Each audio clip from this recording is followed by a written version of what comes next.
हाँ तो दोस्तों बिन अकेडमी में आपका फिर से सब सभी का स्वागत है। आज हम जिस टॉपिक पे बात करने वाले हैं वो है कैलिपर्स। कैलिपर क्या है कि एक इनडायरेक्ट मेजरिंग इंस्ट्रूमेंट है जिससे हम स्टील रूल की माध्यम से स्टील रूल की सहायता से हम मेजरमेंट लेते हैं। इसलिए इसको क्या कहते हैं, indirect measuring instrument. Calipers indirect measuring instrument. अब कैलिपर्स की टाइप्स की बात करें तो जनरली कैलिपर 3 टाइप्स होते हैं। Outside caliper number 1, second inside caliper और number 3 all leg caliper. All leg caliper है तो होता है, उसको हम और भी नामों से जानते हैं, जिसको हम जेनी कैलिपर, हर्मोफाइट कैलिपर के नाम से भी जानते हैं और लंगड़ा कैलिपर भी बोलते हैं। तो जनरली जब एग्जामों में कई बार ऑल लेग कैलिपर का नाम पूछ लिया जाता है तो ये हमें विशेषकर ध्यान रखना है। ऑल लेग कैलिपर को लंगड़ा कैलिपर बोलते हैं क्योंकि इसकी एक टांग बेंड होती है। ये जो आप देख रहे हो, ये नंबर 3 वाला ऑल लेग कैलिपर, इसमें जो इसका ये देख रहे हो, ये टांग बेंड है। ये तो जो ये है, ये निडल है और इधर वन साइड से बेंड है। तो ये लंगड़ा क्यों है कि इसमें एक टांग को हमने अलग से लगाया गया है निडल के साथ, इसलिए इसको ऑल लेग बोलते हैं, लंगड़ा भी बोलते हैं और हर्मोफाइट कैलिपर भी बोलते हैं। अब बात करें हम इसकी, हमें थोड़ा डिटेल में बाद में जाता हूं। Outside caliper, inside caliper. Out मतलब जो बाहर की माप ले सकता है, जैसे भी किसी भी जॉब है, मैं प्रैक्टिकली बात कर रहा हूं। ये जो देख रहे हो, ये हमारा आउटसाइड कैलिपर है। जो देखने में दिख रहा है ना आपको, ये आउटसाइड, जो इसका जो लेग है वो अंदर की तरफ मुड़ा हुआ है। आउटसाइड कैलिपर का जो लेग है वो अंदर की तरफ मुड़ता है और जो इनसाइड कैलिपर होता है, ये जो आप दूसरा देख रहे हो इनसाइड कैलिपर, इसकी जो लेग है वो बाहर की तरफ मुड़ती है। ये मेन डिफरेंट है आउटसाइड कैलिपर और इनसाइड कैलिपर में। नाम के अकॉर्डिंग क्या है, इनसाइड की लेग बाहर की तरफ मुड़ेगी, नाम इनसाइड कैलिपर है, और आउटसाइड कैलिपर की लेग अंदर की तरफ मुड़ेगी। अब काम की बात करें आउटसाइड और इनसाइड कैलिपर की। आउटसाइड जो कैलिपर है, आउटसाइड कैलिपर का काम क्या है, किसी भी रॉड का अगर हमको डायमीटर वगैरह चेक करना है तो हम किसके माध्यम से चेक करते हैं, आउटसाइड कैलिपर के माध्यम से। और फिर उस किसकी सहायता से, स्टील रूल की सहायता से। वो कैसे, क्योंकि ये इनडायरेक्ट मेजरिंग इंस्ट्रूमेंट है। जैसे मान के चलो, ये कोई मेरे पास रॉड है, अगर मुझे रॉड का डायमीटर चेक करना है, इस रॉड का मुझे कोई डायमीटर चेक करना है, ये इसमें जैसे ये हमने इसमें लगाया, इधर देख रहे हो, ये लगाया। अभी हमने इसका डाया तो पता पड़ गया, पर इसकी रीडिंग का नहीं पता है, क्योंकि ये इनसाइड जब हम चेक कर रहे हैं, ये डायरेक्ट मेजर नहीं कर रहे हैं, इनडायरेक्ट मेजरमेंट है। इसको किसकी सहायता से हम इसका मेजरमेंट लेंगे, स्टील रूल की सहायता से। अभी जो डायमेंशन लिए है, डायमेंशन लेने के बाद में हमको इसको स्टील रूल पर ट्रांसफर करके हम इसका एक्चुअल साइज निकाल पाएंगे। जैसे कि यहां पे आप देख रहे हो, ये 75 mm। तो ये क्या किया है हमने, रॉड का डायमीटर तो चेक कर लिया पर डायरेक्ट नहीं किया, इनडायरेक्टली रूप से चेक किया है। और किसके माध्यम से जब इसका साइज निकाला हमने, स्टील रूल के माध्यम से। तो जो आउटसाइड कैलिपर का काम क्या है, किसी भी गोल रॉड का अगर हमें डायमीटर वगैरह चेक करना है तो उसको हम चेक करेंगे, और किसके माध्यम से चेक करेंगे, स्टील रूल के माध्यम से। और इनसाइड कैलिपर का काम क्या होता है, जैसे कि इनसाइड कैलिपर है। अब इनसाइड कैलिपर क्या कर रहा है, किसी भी रॉड का अगर इंटरनल डाया चेक करना है, जैसे कि मान के चलो ये मेरे पास ये रॉड है, अभी हमको इसका इंटरनल डाया चेक करना है, ये हमें स्प्रिंग की माध्यम से इसको खोलेंगे। अब ये हमने लगाया इसमें, ये देखो इसमें टच हो गया। अभी इसका हमको डाया तो पता पड़ गया, पर अब इसको रीडिंग लेनी है तो वापस हमको स्टील रूल के माध्यम से हम इसका, क्योंकि ये इनडायरेक्ट मेजरमेंट कर रहे हैं, तो वापस हमको स्टील रूल के माध्यम से हम इसका मेजरमेंट लेंगे। इस तरह से अभी देखो 68 mm दिखा रहा है जो, तो ये क्या हो गया, हमारा इनडायरेक्ट मेजरमेंट हो गया। किसके माध्यम से, आउटसाइड कैलिपर से और इनसाइड कैलिपर से। अब बात करेंगे पार्ट वाइज की नाम। तो जो ये आप इधर देख रहे हो, ये वाला हिस्सा, ये क्या है, इसका स्प्रिंग है, फ्लैट स्प्रिंग। ये क्या है, इसका फ्लैट स्प्रिंग है। ये स्प्रिंग के माध्यम से ही जो हम इसको आगे पीछे कर रहे हैं, तो इस टेंशन कहां पे आ रहा है, जो फ्लैट स्प्रिंग पे टेंशन आ रहा है, तो स्प्रिंग के माध्यम से ये यहां पे इसमें, ये जो देख रहे हो इस पर थ्रेड कटा हुआ है, ये हिस्सा, और यहां पे स्लिप नट है।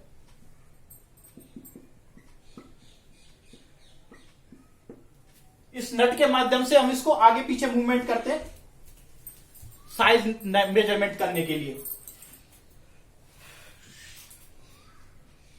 अकॉर्डिंग टू जो वर्क जो ये जो कैलिपर्स टू टाइप से रहते हैं, स्प्रिंग जॉइंट और फर्म जॉइंट। जो यहाँ पे ये देख रहे हो ना आप, ये फ्लैट वाला, ये फ्लैट स्प्रिंग है। तो ये जिसका जो जॉइंट है, जो बीच में ये पिवट पॉइंट लगा हुआ है ना, ये सेंटर में आप देख रहे हो ना, ये जो ये वाला पॉइंट है, इसको हम बोलेंगे पिवट पॉइंट। जो ये वाला पॉइंट, ये पिवट पॉइंट किसके साथ कनेक्ट है हमारा? स्प्रिंग के साथ। ये वाला जो रिवेट के साथ जो पिवट है,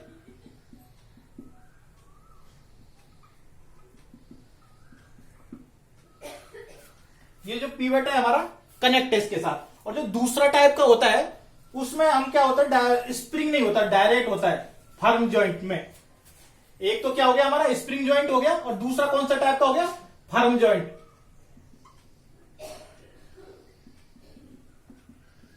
अकॉर्डिंग टू जॉइंट की बात कर रहे हैं। According to joint caliper two types के रहते हैं, फर्म जॉइंट और स्प्रिंग जॉइंट। स्प्रिंग जॉइंट में कौन सी स्प्रिंग यूज ले रहे हैं? Flat spring. और फर्म जॉइंट में डायरेक्ट ही उसमें कोई स्प्रिंग यूज नहीं ली जाती है। अंदर की तरफ मुड़ा हुआ है आउटसाइड कैलिपर, ये भी आउटसाइड कैलिपर पर, ये फर्म जॉइंट आउटसाइड कैलिपर है, और ये स्प्रिंग जॉइंट आउटसाइड कैलिपर। ये कौन सा हो गया? Sorry, firm joint. और ये कौन सा हो गया हमारा? Spring joint. अब हम पार्ट की बात करें तो पार्टों की नाम की बात करें, जैसे ये फ्लैट स्प्रिंग हो गया, ये इसका पिवट हो गया, ये इसका स्लिप नट हो गया, और ये जो जो दोनों देख रहे हो ना, ये हमारी क्या हो गई? लैग हो गई। और इसकी ये भी क्या हो गई? लैग हो गई। और ये हमारी रिवेट हो गई, ये हमारी क्या हो गई? रिवेट हो गई। सेम इनसाइड कैलिपर में ये हमारा क्या हो गया? इनसाइड कैलिपर, जो अभी मैंने आपको बताया था। इनसाइड कैलिपर की जो लैग है वो किधर? बाहर की तरफ मुड़ी रहेगी। अभी जो मैंने आपको एक्चुअली में बताया था, जो ये देख रहे हो इनसाइड कैलिपर, इसकी जो लैग है वो बाहर की तरफ मुड़ी हुई है। ये दोनों क्या हो गई? इसकी लैग हो गई। ठीक है, क्लियर।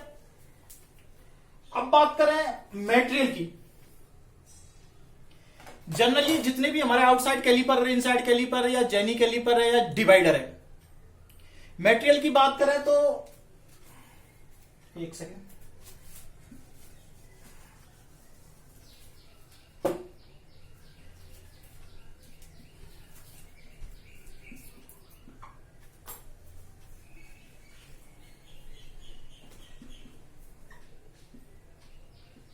इसमें दो चीज है मटेरियल के बारे में बात करें तो।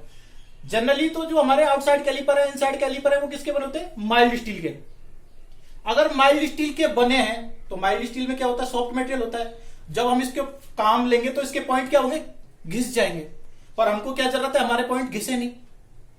इस बात को ध्यान से याद रखना, क्योंकि क्वेश्चन में जनरली यही पूछा जाता है। मटेरियल के बारे में बात करें तो मटेरियल क्या बात करूंगा? माइल्ड स्टील की।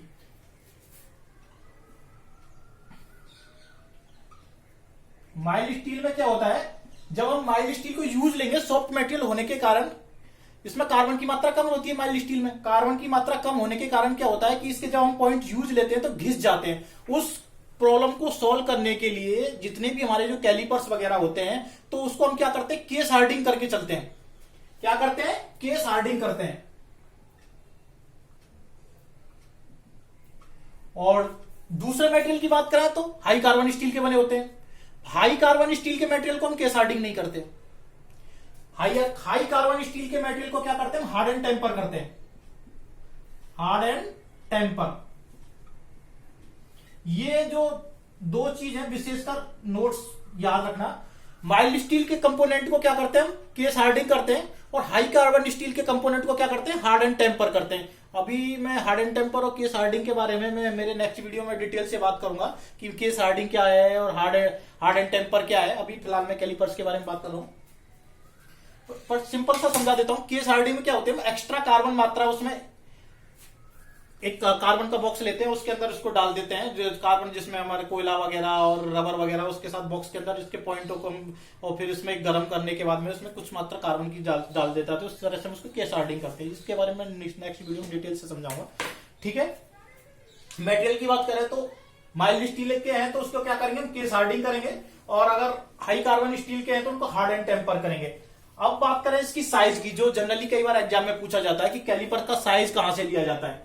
तो कैलिपर्स का जो साइज होता है जो ये इसका जो पिवट पॉइंट है, ये जो पॉइंट देख रहे हो ना आप, ये वाला पॉइंट पिवट पॉइंट, जो पिवट पॉइंट से जो इसकी पॉइंट होता है, कौन सा पॉइंट, नीचे वाले पॉइंट जिससे हम मार्किंग करते हैं, पिवट पॉइंट से लेके मार्किंग पॉइंट तक की जो इसकी दूरी होती है ना, उससे हम कैलिपर का साइज लेते हैं। यहां से यहां तक की जो ये लेंथ बन रही है ना, पिवट पॉइंट से लेग के पॉइंट तक की दूरी, पिवट पॉइंट से लेके लेग के पॉइंट के बीच की दूरी होती है, उससे हम क्या करते हैं, कैलिपर का साइज लेते हैं। अब साइज की बात करें तो कैलिपर 150 mm, 200 mm, 250 mm, इस तरह से साइजों में अवेलेबल होते हैं। जैसे कि अभी आपको देख रहे हो, ये 100 mm का भी रहता है, कहीं कहीं पे 100 mm के भी अवेलेबल रहते हैं।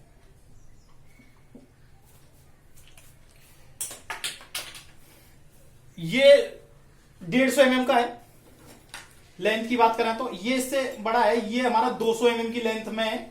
और ये जो भी मैं आपको डिवाइडर दिखा रहा हूं, ये हमारा देखो 250 mm। देखो इसको तीनों की लेंथ देख रहे हो ना, तीनों की लेंथ अलग अलग है, डिफरेंट लेंथ है, 150 mm, 200 mm, 250 mm।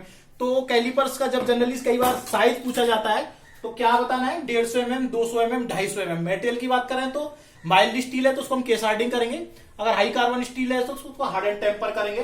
पार्टिकलों के नाम बताएं तो ये पिवट पॉइंट हो गया, ये लेग्स हो गए, और अगर वो अंदर की तरफ मुड़ा हुआ है तो वो आउटसाइड कैलिपर है, अगर उसकी लेग बाहर की तरफ मुड़ी हुई है तो इनसाइड कैलिपर है। और अकॉर्डिंग टू यूज, जैसे मैंने बताया रॉड का डायमीटर चेक करना है तो इनसाइड कैलिपर, अगर इंटरनल डाया चेक करना है तो आउटर डाया चेक करना है तो हमें आउटसाइड कैलिपर यूज लेना है। ठीक है, अब मैं बात कर रहा हूं, अब मैं नंबर बात करें थर्ड की, तो जेनी कैलिपर की। जैसे मैंने पहले थोड़ा बताया था, इसके एक टांग क्या होता है, मुड़ा होता है, इसलिए इसको क्या होता है और लेग कैलिपर भी बोलते हैं। और एक में अगर इसमें निडल लगाते हैं तो उसको अप एंड डाउन भी कर सकते हैं साइज के अकॉर्डिंग। तो इसको इसके नामों में जैसे मैंने आपको पहले बताया, हेमोफाइट कैलिपर भी बोलते हैं और लेग कैलिपर भी बोलते हैं, जेनी कैलिपर।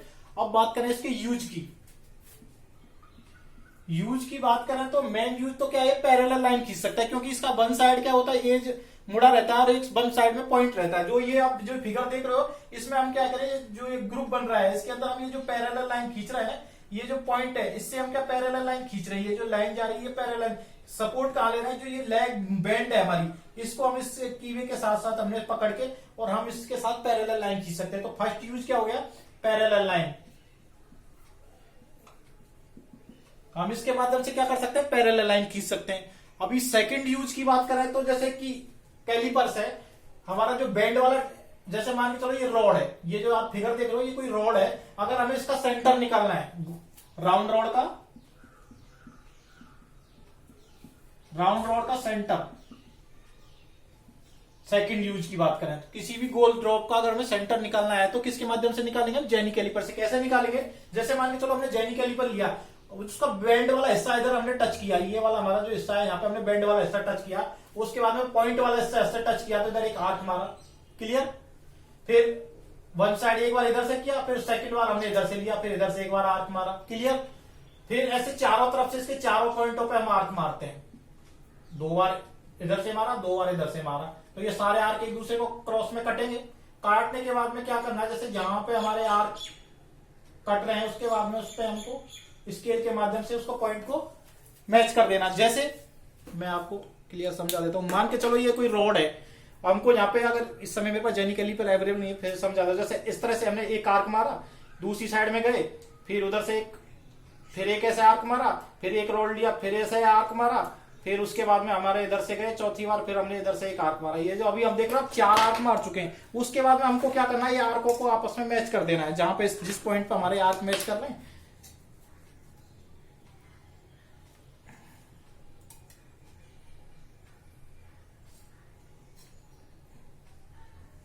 क्लियर। अब ये जो पॉइंट आया है ये हमारा क्या आ गया, सेंटर निकल के आ गया गोल जॉब का। किसी भी रॉड का हमने क्या किया, इससे सेंटर निकाला। कैसे निकाला, चारों तरफ से उसके अपोजिट में हमने 4 आर्क मारे और उसके बाद में उसको स्केल के माध्यम से उसको मैच कर दिया। तो जेनी कैलिपर का यूज क्या हो गया, पैरेलल लाइन खींचने का, गोल रॉड का सेंटर निकालने का।